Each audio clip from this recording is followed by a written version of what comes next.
What's up, everyone? You tuned in to the GM podcast. This is your host, Emmanuel, and my co-hosts here. We are out and about already, early morning, but we love what we do. And let me give this introduction to my partner over here. Tell him what's up, Gabby. Hey, what's up, everybody? Happy New Year. 2022 is the year.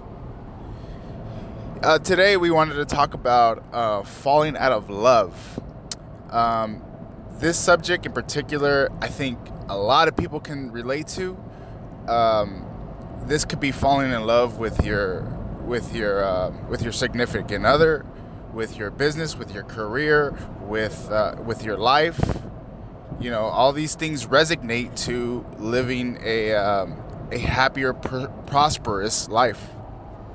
Yeah, that's a touchy one. Falling out of love. I think, you know what?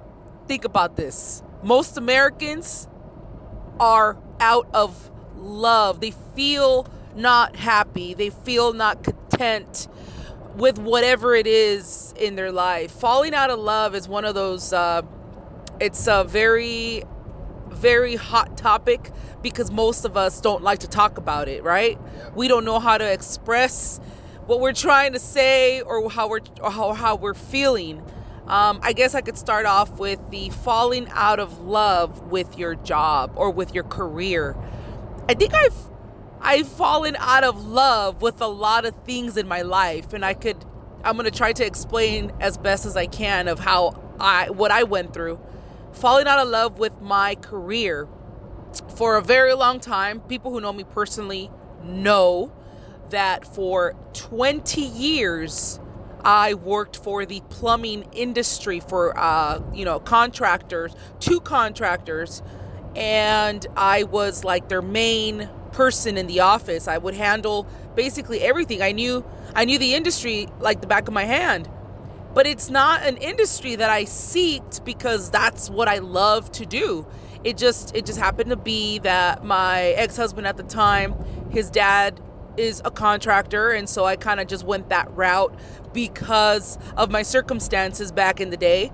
And since that's all I ever knew, I just continued because I was already in it. I already had the experience, the knowledge, and it was easier to get a job, right? Does that make sense?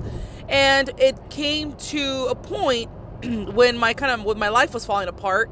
You know, I was going through the divorce, and, you know, I was working for another contractor at the time when all this was happening. I fell out of love. Like, I hated my job. And it was just, I think, because I reached a point in my life where I was just very unhappy with everything. And I just didn't want to go to work anymore. I was very unhappy, and I just wasn't doing things no more with the passion and the love that I had for the industry at one time. And like I said, you know, it was never my passion in the first place. It just happened to fall into my lap because of my circumstances. But I know what it feels like to fall out of love with your job. It's a horrible feeling because you wake up in the morning and you just hate your life. You hate your life, and you wake up and you lay in bed and you look up in the ceiling and say, this is it, man. This is my fucking life. I'm going to a job that I hate. And it's not about the people. You know, I've had some great bosses, and I've learned so much. As a matter of fact, the reason why I consider myself a great boss now is because of the people that were in my life. They've taught me so much, regardless if they were ruthless or whatever. I've learned so much from my bosses, my ex-bosses. But falling out of love with your job is you either move or you stay in it until it makes you sick. Well, I can give you my perspective on falling out of love. I had, my significant other I didn't really fall in love. I should rephrase that. I fell out of love with her because of just the stagnance of not doing anything, not progressing. These are the things that can get you in a bad mood to go to your job, and you fall out of love with that as well.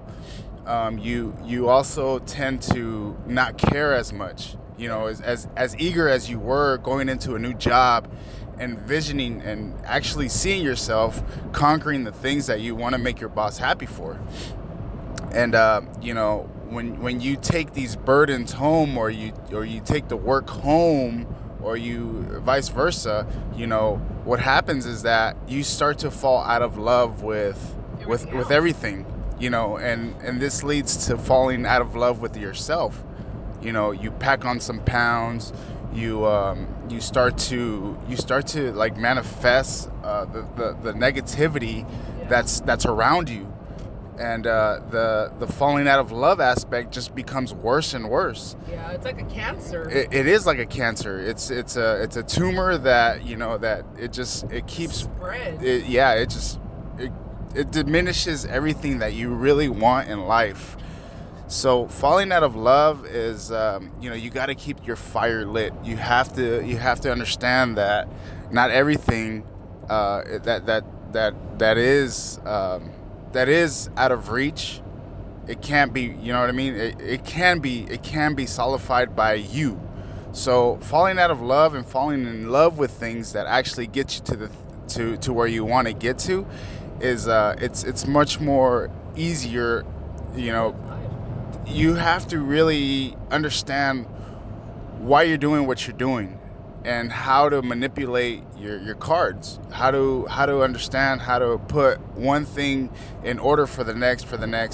And that's usually how I keep in love with the things that I have.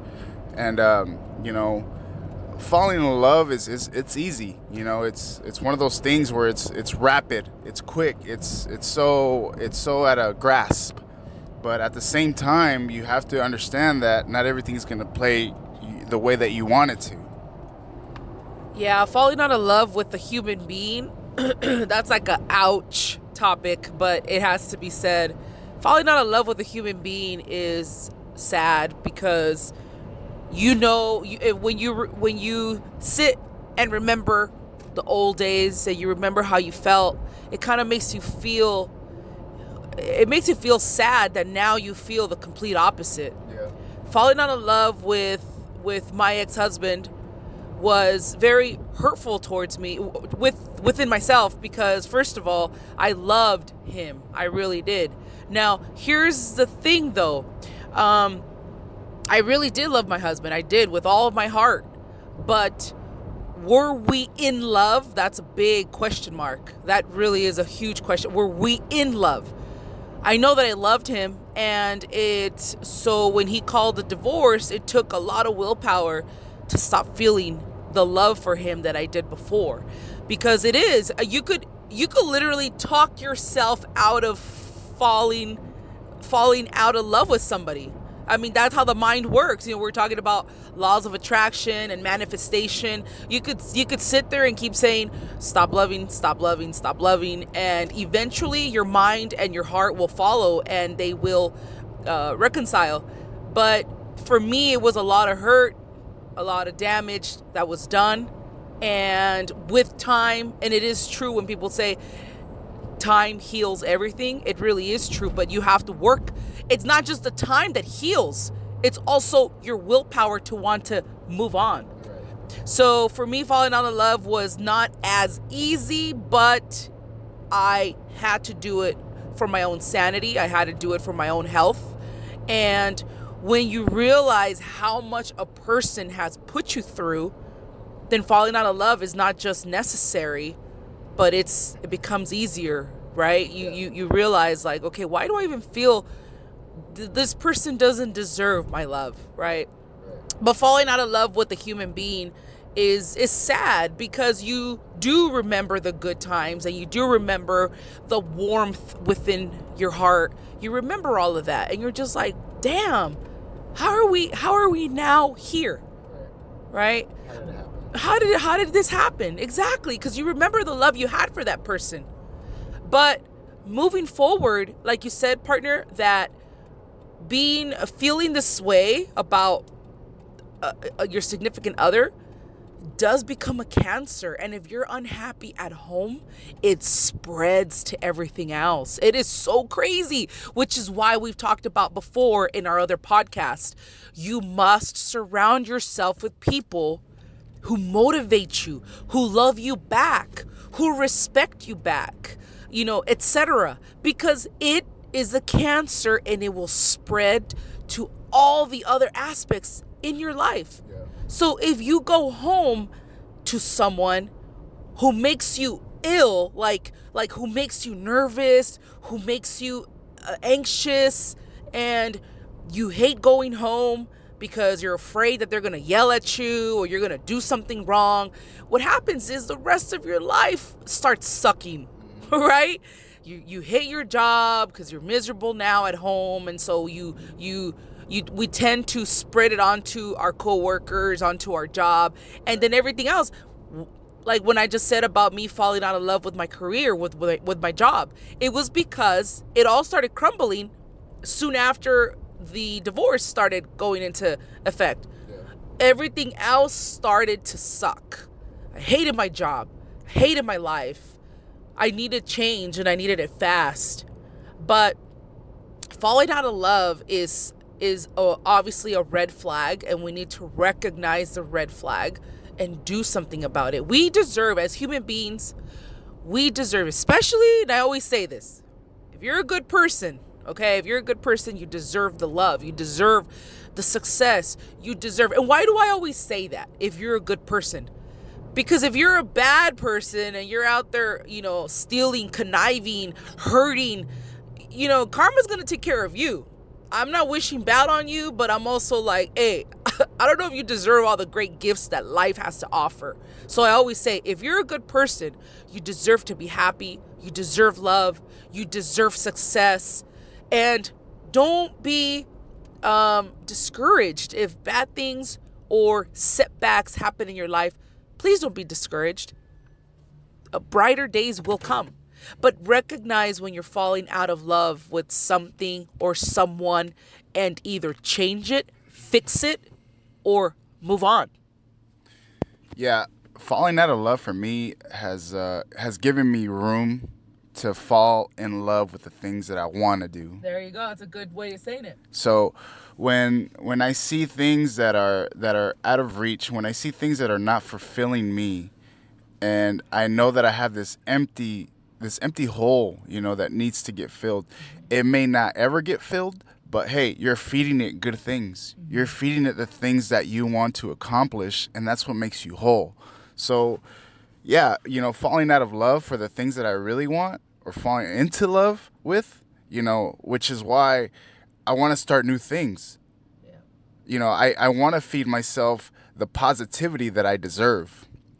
And, this goes for anybody. I don't wish bad on anyone, but the thing is that if you're not fulfilling yourself, if you're not giving yourself the good thoughts, the good wholeness that you deserve on a daily, monthly, yearly basis, you're just gonna fall out of love with everything. And on my perspective, I hope that I hope that people can see my vision.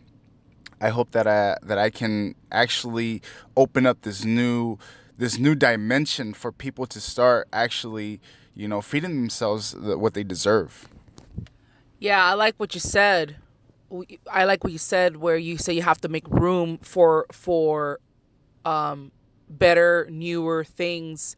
That's perfect, because when you're holding on to something negative, when you're holding on to somebody who is hurting you, or when you're holding on to a job that you freaking hate because of the bosses or the coworkers make your life impossible, when you're holding on to these things, you're not making room.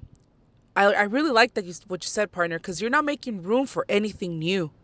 What you're doing is it's like you're holding clutter in your heart, and you're holding clutter in your mind, and you're so busy concentrating on that clutter that you're not making room for somebody new. Yeah, you're your own hostage. Yeah, you're exactly. You're holding yourself hostage in the negativity.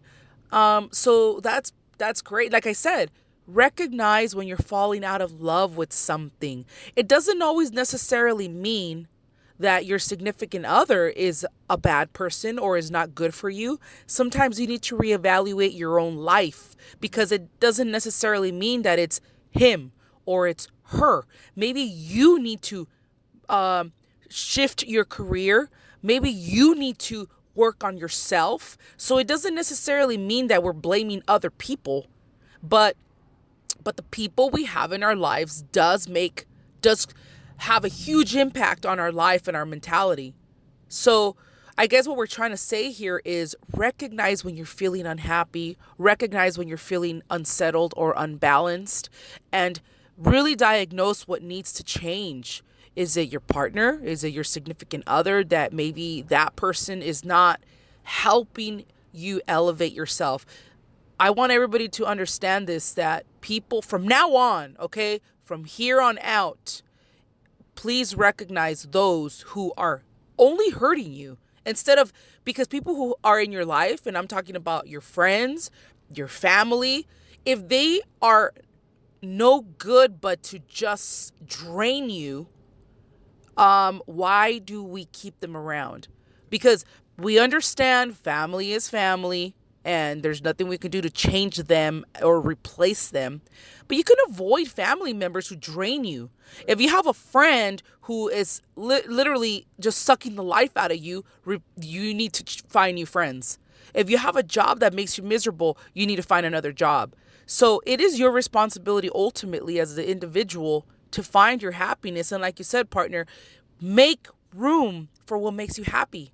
And I guarantee you that your life will seem so much lighter than to carry all that freaking baggage. Right. Yeah, well, that's all the time we have today, guys. I hope we give you guys some good value, and stay tuned for some more good topics. There you go. We like to wish everybody a happy 2022.